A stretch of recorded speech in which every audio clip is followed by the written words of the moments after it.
Pergantian controller EM50 pada unit Varilux punyanya Exotic dia ya, punyanya Exotic Varilux. Dia pakai EM50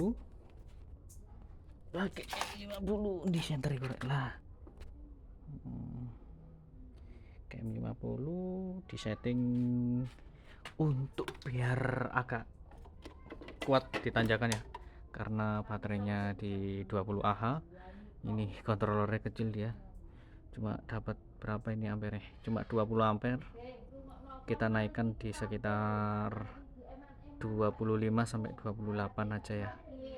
Kita kasih ditambahi sekitar 5 sampai 7 ampere saja biar lebih agak kenceng nanti ya, sesuai request dari customernya juga. Oke.